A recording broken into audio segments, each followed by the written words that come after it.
All right, you guys. Hope everyone is doing well. I'm a little bit late today, simply because I had trouble setting everything up and bringing this guy over here. So I told you I was going to try to get some more props to help better explain the anatomy of muscle groups we're training before we go into it. Pablo, good to see you, man. Hope you're doing well. Hope you're doing well with your busy schedule. So I'm going to use this guy. We're going to be talking about the actual true back muscle. So we'd have here today. Jose, good to see you. The actual true back muscle. So a lot of people get confused on what the back muscles actually are. And they think they're like the lats or the traps or any of those muscle groups. But the actual real back muscles are the muscles that are around, in particular bilaterally, that go down the entire spine. So let me check my notes just to make sure we're on point with today's conversation.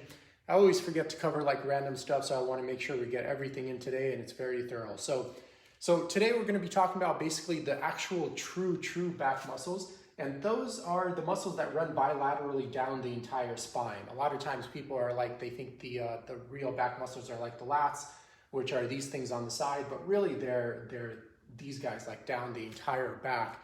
And they're for the most part responsible for extending the back when it flexes bilaterally, flexing the back during unilateral flexion.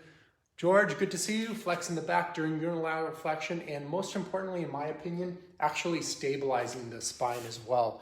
So, forgot to turn off my notifications. So basically, let's start off with the anatomy first. And I know it's not like the most popular topic, but it's very, very important to cover that because you need to know what you're training and you need to know what those muscle groups actually do so that you can select the best exercises to not waste your time and also to keep it very, very safe. So let's start off with a few things first. Okay, I got some more props here. Obviously, let's kind of move this a little bit closer. So obviously, you know, the spine doesn't move itself, okay? So it needs a bunch of muscles and ligaments and tendons to make the work happen. But how it works is basically up and down the spine here. We have, as you can see from the model here, we have a bunch of vertebrae, okay? So vertebral bodies. We have the pedicles, which are the middle part that connects the posterior elements with the vertebral body. And we have obviously the posterior elements, which are divided into the spinous process, the inferior and superior articular processes, and also the transverse process as well. And in the middle, this kind of spongy substance here is referred to as the intervertebral disc, which is composed mainly of three different substances. So there we have the annulus fibrosus, which is this outside surface, the nucleus pulposus, which is inside the actual disc, and also the superior and inferior end plates. And mainly those are composed of type 1, type 2 collagen fibers, water, and also proteoglycans as well, okay? So, however, these guys are, you know, they help distribute load, et cetera, but they can't actually do much themselves. In fact, the spine itself can't actually, Trevor, good to see you, the spine itself can't actually bear that much load. But when you incorporate different muscles, that's when it kind of gains its load-bearing ability, okay? So let's cover those muscles here.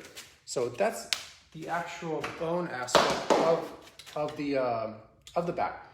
So the back is generally divided into three different segments. You have the cervical spine, so it's C1 through C7. You have the thoracic spine, which is T1 through T12. And you have the lumbar spine as well, so that's L1 through L5, okay? And basically on top of that, you have a bunch of different muscle groups that actually make the spine work. So the superficial ones, the ones you can see, are referred to as the erector spinae, okay? And they're mainly divided into four different categories. So you have the splenius, the spinalis, the longissimus, and the iliocostalis as well. And each one of those has like a subcategory in and of themselves. And I know this stuff kind of goes overlooked because it's not that fun, but it is really important to kind of go over and understand because it'll help you determine which actual exercise you need to do because you'll know how the muscles work, okay? So each one of those main categories has subcategories in and of themselves. So with the splenius group, we have the capitis and the cervicus. With the spinalis group, we have the capitis, cervicus, and the thoracis as well. And with the longissimus group, which is slightly lateral to the spinalis group, we have the cervicus, the thoracis here, and also the lumborum. And then with the iliocostalis group, we have the cervicus, thoracis, and lumborum as well. Now, it doesn't end there, okay? Once we peel a lot of those muscle groups back, we have what's referred to as the transversus spinalis muscles, okay? And this is divided into three different groups primarily. So we have the multifidus, which are centered in the lower back, but actually distribute throughout the entire spine. We have the rotatories, which are centered in the mid-back, but also distribute throughout the entire spine. And we have the semispinalis, which are divided into the capitis and cervicus areas, okay? Which this guy's skull would actually close. And we're not done there. We're not done there yet, okay? So there are a lot of other muscle groups that exist. So once we peel that layer back, we have the what's referred to as the intrinsic muscles of the back.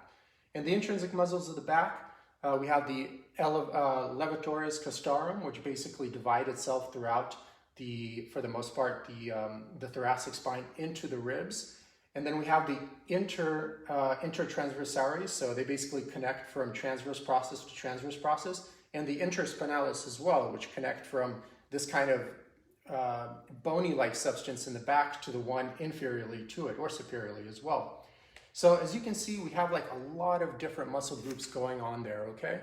And their function is pretty simple, but once again, it requires all of these guys to work in synchrony with one another.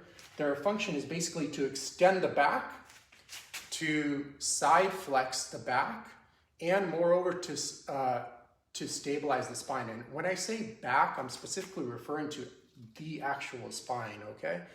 So once again, a lot of people get confused about what the back muscles are. But the back muscles are not the lats, not the traps. They're these muscles that we just kind of went over the anatomy with, okay? Sanchit, good to see you, man. Thanks for showing up for your assessment. Bob, as well. Hope you guys are doing well. So the next question is, what do they do? So functionally, obviously, they help move the spine, or extend the spine, rather. They help side bend the spine, and they kind of keep you safe by keeping the spine stable. But aesthetically, it's important too, because it gives you a lot of volume and bulk in the center of the back, which gives your body, which gives your posterior chain in particular, like a lot more of a filled in, well-developed appearance. Versus if you don't have these, it kind of makes your back look very, very bony and flat, especially in the mid portion. Even if your lats are very developed, it's just the volume isn't there. The bulk of the volume would be here, and that's what would give your body, that's what would give your posterior chain in particular like a lot more of a bulkier appearance. So the next question is, how do we go about actually developing these muscles? George, let's see what you got. So knowledgeable as a chiropractor, spinal health is crucial. Yeah, for sure. Tim, good to see you, man. Hope you're doing well. George, you're right, man. Spinal health is crucial. Back pain and back injuries suck. They usually most always take forever to heal from as well. So basically, how do we go about training? How do we go about developing, the erector spinae in particular, and keeping it safe? So first and foremost, it always starts with a super in-depth assessment, okay? So that's very important. So what I do, everyone has their own little thing. What I do is basically I have my clients fill out an HAQ. In this case, if the person is a back pain patient as well, I'll have them do like an in-depth mechanical assessment and also a postural assessment as well. So let me check my notes really quick just to make sure we're covering everything. So anatomy, boom, boom, system of systems, yeah. So also, like I forgot to mention as well, another thing that really helps stabilize the spine is a lot of the abdominal muscles, and this will be important for our conversation in a little bit in terms of selecting which exercises to pick. But even there, you have a lot going on. You have the quadratus lumborum, you have the transverse abdominis, which kind of extends itself horizontally throughout the entire trunk of the body. You have the internal external obliques, you have the psoas major and minor, and you have the rectus abdominis as well, like out in front. That's kind of like what's referred to as the six-pack abs, basically. And all those muscles need to be kind of working in synchrony with one another to create stability in the spine so that your kind of extremities can move without actually being unstable. So without the core muscles, it's kind of like firing a cannon in a canoe. And the core muscles establish kind of that solid land base. So that way you don't move. So for example, if you didn't have your core muscles and you try to push someone, presuming you could stand to begin with without them, you would kind of just be pushing yourself back all the time. But what the core muscles do is kind of prevent you from going back and are actually able to push whatever object you're trying to push forward. So just remember, the body is a system of systems. You need everything working in synchrony with one another. You don't need any weak links to actually make any one thing happen, okay? So basically, what do you need to do before developing a workout routine? You need a proper assessment, first and foremost. And these, usually, if you do it right, last anywhere from like 2 to 3 hours. Presuming like if a person isn't actually like full of pathologies, then they could actually last a bit longer. So try your best, guys. I know in this video, try your best to not go on YouTube and find like a fitness guru and kind of listen to their advice, including me, okay? Think critically, all right? Because the thing is, if you go on YouTube and try to seek out advice or read some article online, you'll constantly be taking that advice out of context, because that author or that content creator has never met you personally. And if they never met you personally, how are they going to give you advice, okay? Because like, for example, with the exercise we're going to go over with today, how do they know your past history, your competency, past injury history, et cetera, et cetera? Like one of the best exercises you can do for developing the back erectors would be a rack pull, for example, or a deadlift. But how does that person know you're competent in that exercise? How does that person know you don't have like a disc herniation or even an end plate fracture that even if you do the exercise correctly with good technique would still cause you pain? Okay, and if you follow their advice because it's taken completely out of context and they never met you personally, it's not going to work out well for you, and that's just how it is. Okay, I'm not saying their advice is bad when taken into the proper context, but when you just kind of go on their channel and they never met you and they're just making a random video probably for clickbait on top of that, it's kind of like visiting a doctor and them not even meeting you and then just kind of here's this prescription. And you're like, whoa, man, you never even met me or spoke to me, or your nurses never even spoke to me. Why are you giving me a prescription already? That's just exactly the system that's happening, okay? So just be very, very conscious. Oscar, good to see you. Yep, good to see you. Hope you guys are doing well. Just be very conscious of that and be very careful where you take your information from, especially make sure you're taking it in the proper context, okay? So on top of doing like an HAQ, I would have the person also do like a mechanical and postural assessment. So it's important to determine, like, for example, it's very common that a person has like upper cross syndrome. So it's like this, rounded shoulders, rounded head, coupled with actually lower cross syndrome, which you have like an anterior pelvic tilt, like their hip is very rotated and distorted. They typically have a lot of tension in their low back, et cetera, et cetera. And all these things are very important to take into consideration before prescribing exercise, before going over their goal. So that brings me to the next point. Make sure, you know, like when you visit your chiropractor, your trainer, your PT, they're doing these thorough assessments. Hold them accountable, okay, guys? They're making a good wage, and a lot of times no one is holding them accountable, especially with trainers. They come in, you sign a quick waiver in these boot camp classes, and they maybe ask you a question or two and they get you in the class, and that's not how they should be practicing, okay? I don't know how they get away with that, doing it legally. So your advice critically and not to take advice out of it. Exactly, context is very important, okay? Remember, nature is a novelty generator. No two people are the same. Even if no two droplets of water are the same or two snowflakes are the same, even if you look at a tree, all the leaves in that tree are uniquely different, okay? People are exactly the same way. So everyone has their own background history, you know, background history of injuries, goals, capabilities, genetics, et cetera, okay? So that's why proper assessments are very important. And a good gauge on if they're doing like a proper assessment with anything is it typically takes like a good 2 to 3 hours, okay? And if a person is full of a lot of pathologies, it could take much, much longer. It really depends. So always ask the questions. Make sure you're receiving good care, okay? Especially you want to avoid from these, like, you go into a doctor with psychologically induced chronic insomnia and you haven't been sleeping for 3 years very well, and they kind of just give you, oh, here are some sleeping pills, and basically don't offer anything else except like a quick chat. Okay, that's definitely not how people should be practicing. The client is not getting good service that way, and they must never get better. They just always get worse, because a lot of times, like if you walk with a rock inside your shoe, like a 2-year-old child can understand that they need to take the rock, they need to take their shoe out, take the rock out, put the shoe back on, and then walk comfortably. But educated adults, what they would do in this case is just take painkillers and continue to walk with that rock inside their shoe. Like, how stupid and idiotic is that? And you see it all the time. No one wants to get to the etiology of any problem. They just want to kind of mask it with quick fixes. And they're not even fixes. They don't fix anything. All they do is mask problems. They prevent your body's ability to communicate with your mind that there is a problem. And because that belief system that led to that problem is never dealt with, the problem just gets worse and worse and worse and worse and worse year after year.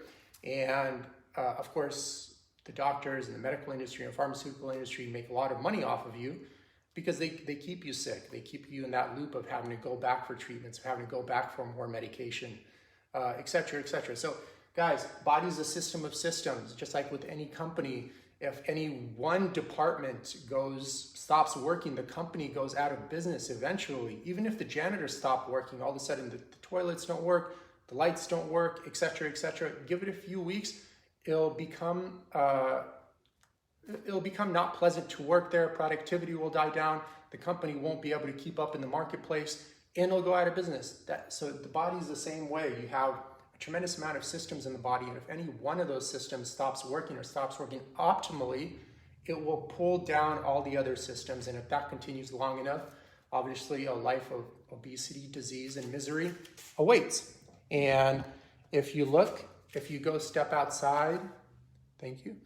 Yeah, and if you go step outside literally anywhere in America today, like 9 out of 10 people you run into are full of obesity, full of disease, full of mental and physical pain.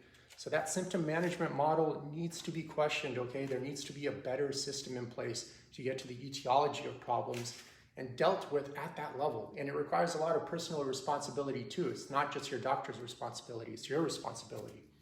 So let's say we did the proper assessment. We did a good HAQ, so I have my clients do this right here, okay? It gives me like a good overview of what's going on with them hormonally, their gut health, their emotional health, their physical health as well. We did the mechanical assessment. We determined their posture. And let's just say hypothetically, we have like a 40-year-old male, just to put it in context, okay? We have like a 40-year-old male who wants to lose 20 pounds, and he had let's just say he had like a back injury 5 years ago, but it's asymptotic now. It's not clinical, and it's not causing him any issues, okay?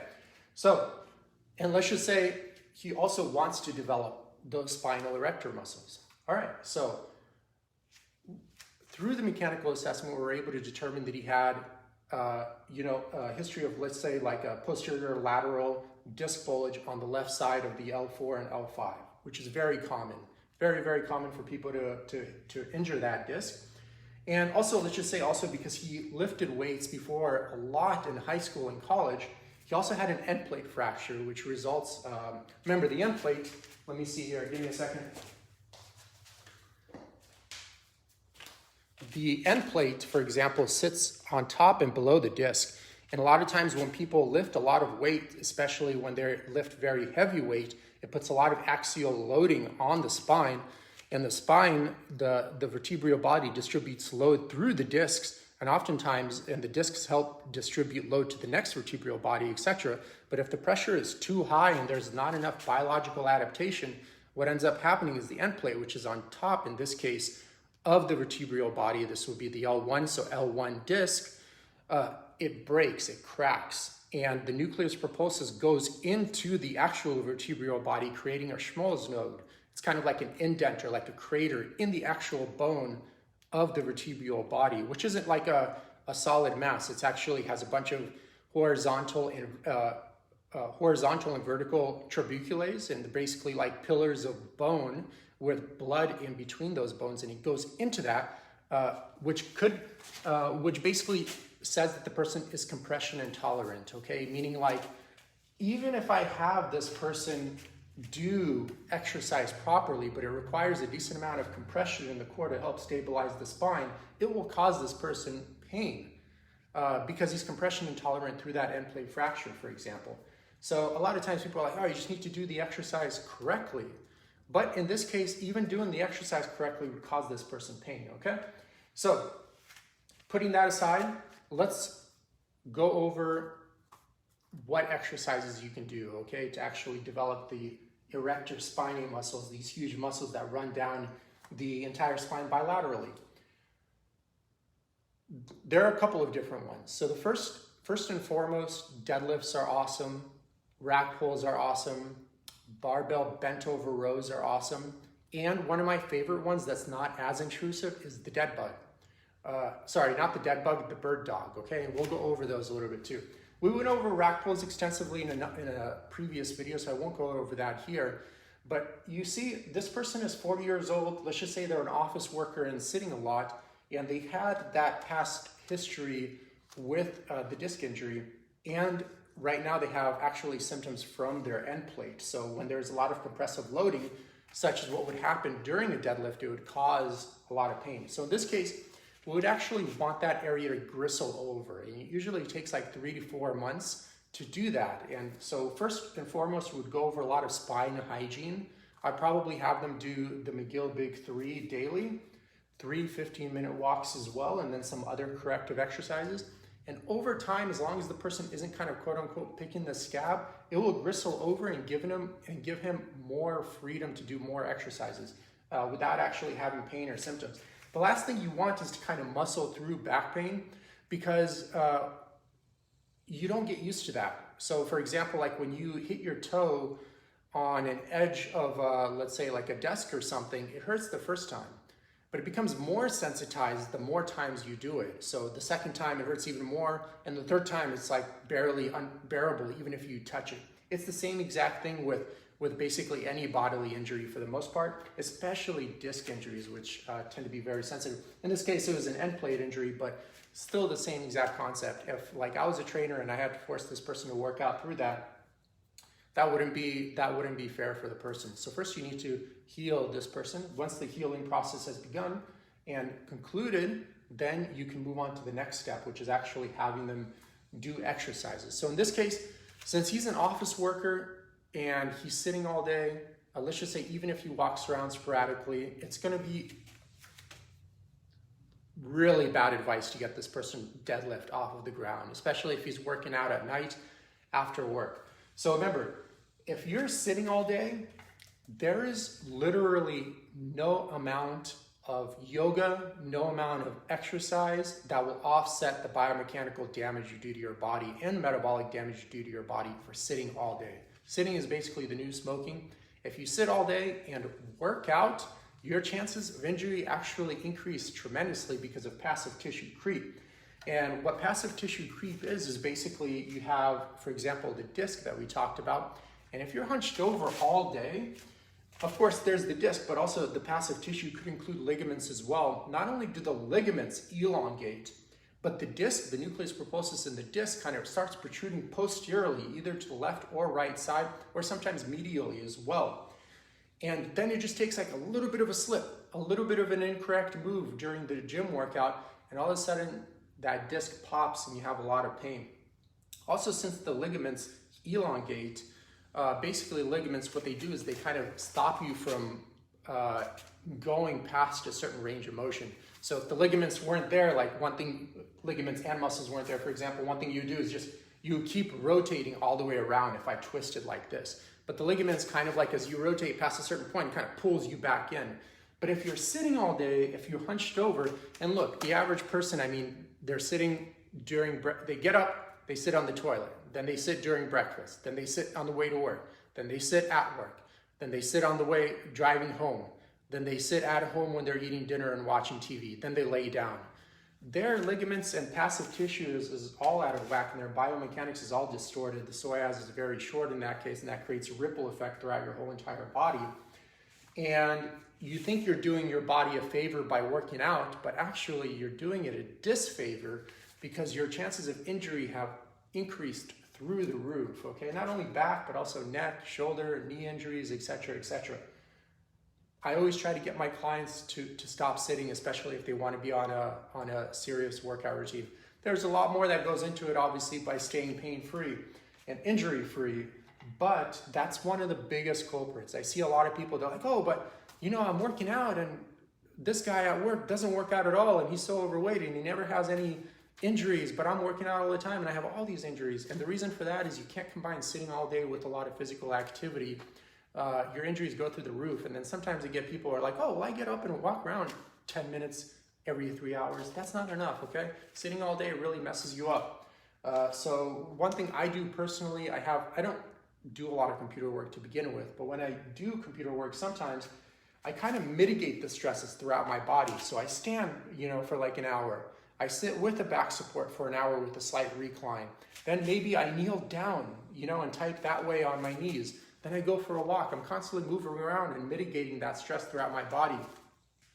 When you sit or even stand in a static position for prolonged periods of time, you accumulate stress in certain areas of your body and they become brittle and prone to injury, okay? So you have to mitigate the stresses and distribute loads throughout your body the whole entire day to have an optimal chance of being injury-free and resilient. And if you don't, you're always gonna get injured, okay? And then the local chiro or PT could add you to their BMW fund so you can support their kids' college tuition, okay, or their 401k plan. And all this time you thought you were doing great for your body, but you're just destroying it. So easy change, I'd highly recommend it. Also, it helps increase your metabolism as well.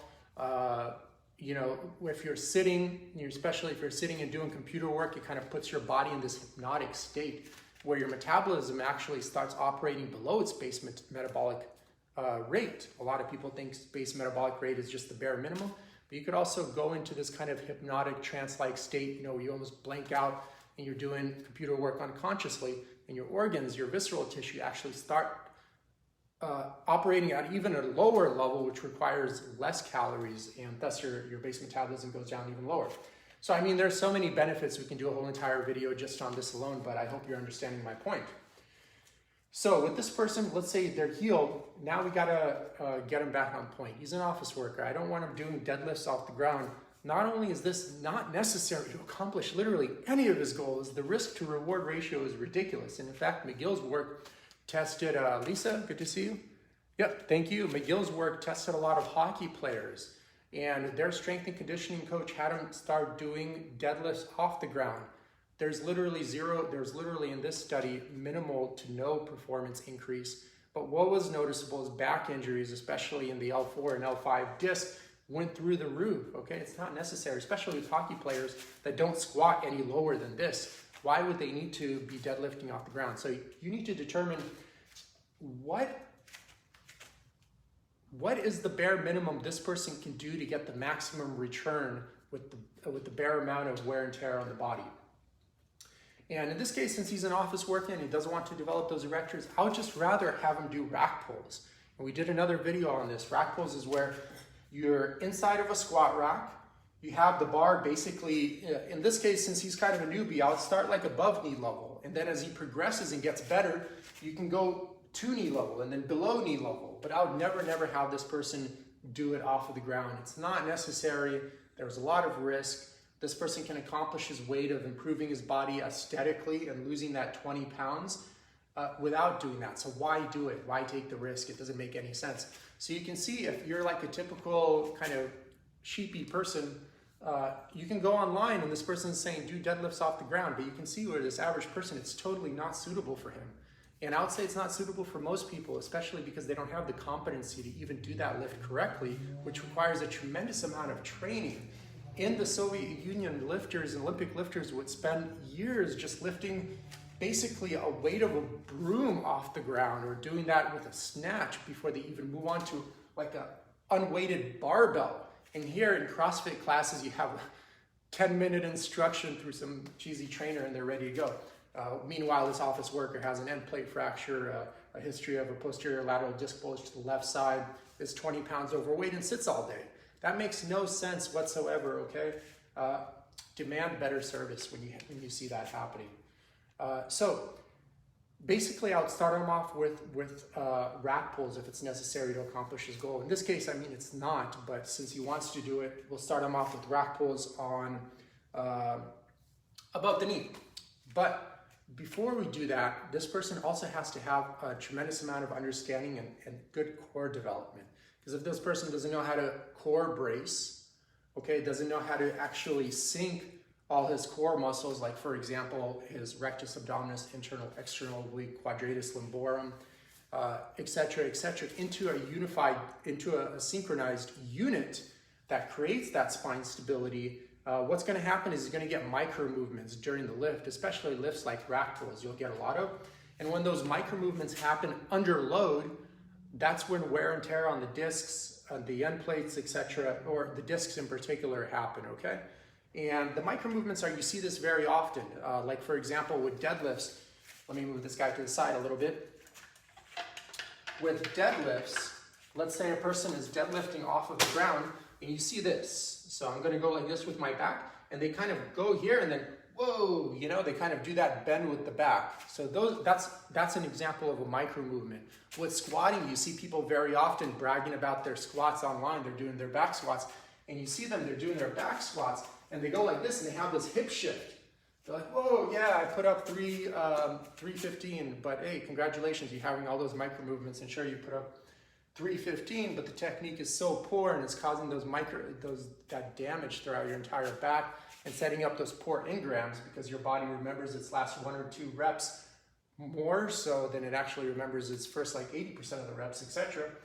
And then they're wondering why their back hurts all the time and they can't train the way they want to, etc., etc. All these little minor details, they're so important and often so overlooked. So in this case, we'd have to train him how to do core bracing. We'd have to even see if he could even activate his TVA, which is a far shot because a lot of people can't even do that. And then once that's all in place, then we can kind of move on to the rack pulls, etc. So another exercise which you can do that's not as kind of dangerous. I mean, any exercise is dangerous if done wrong, but not as dangerous and also not as difficult to do is a bent over barbell row.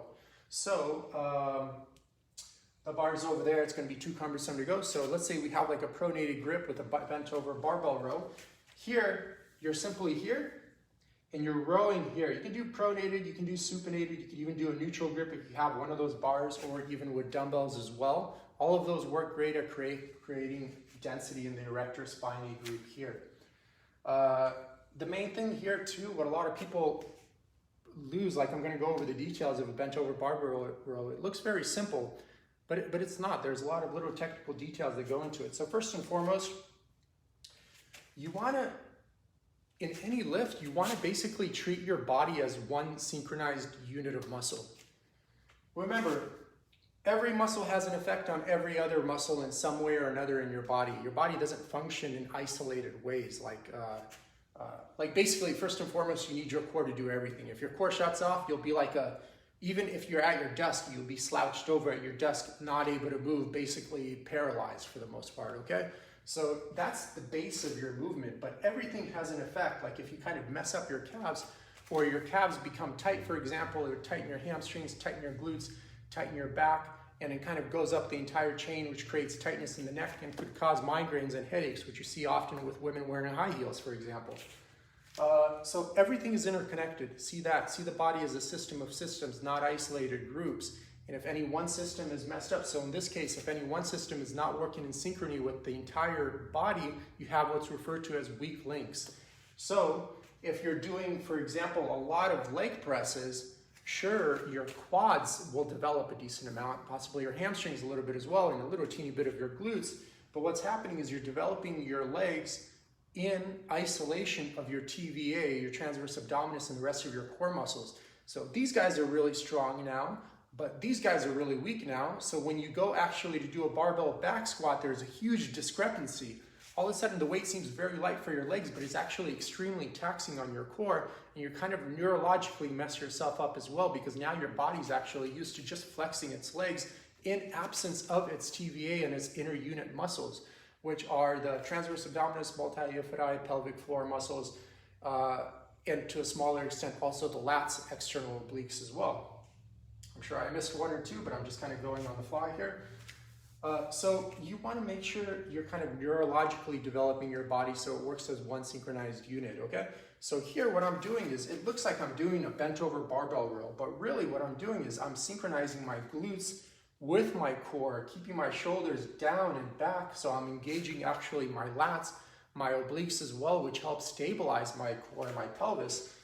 And I'm keeping everything very, very tight and treating every movement as if it just were, I'm including all the muscle groups. So making every movement a total body exercise, okay? If you want to develop good synchrony and prevent weak links in your body. So that's one. Another one of my favorite like non-intrusive exercises is basically the bird dog. So I'm gonna move this over here a little bit. Move here. This one, like pretty much anyone can do at any level. It's very, very easy. And it's actually very therapeutic as well and creates very good spine stability. But basically, here's what's going on this one. So you're getting on all four and you're engaging your TVA, keeping your back neutral, and you're going here. Boom. Your leg is straight. You're voluntarily contracting the entire core and your glutes. Remember, you're turning your core and glutes into one synchronized unit, okay? You're not treating them independently. You're teaching them neurologically how to function as a unit, because you need to do that during literally every single lift, okay? Especially huge compound lifts like rack pulls and barbell back squats, barbell front squats, etc., etc. So you're here, boom, holding. Just like that, okay? And then the other side, so you do opposite. So right now I have my left leg back, my right arm forward. And there's so many variations of this one, okay? Sometimes that might be even too tough, so you could regress the client just to kind of tuck in the stomach, for example. So you could extend the belly here, not too visible, and then really tuck the belly in and hold it. Another thing you do is just lift up opposite arm and opposite knee, just like this. And start from there and progress from there. I like to do them weighted sometimes as well, so having like a 5-pound plate in your hand, etc., etc. So let me get some water.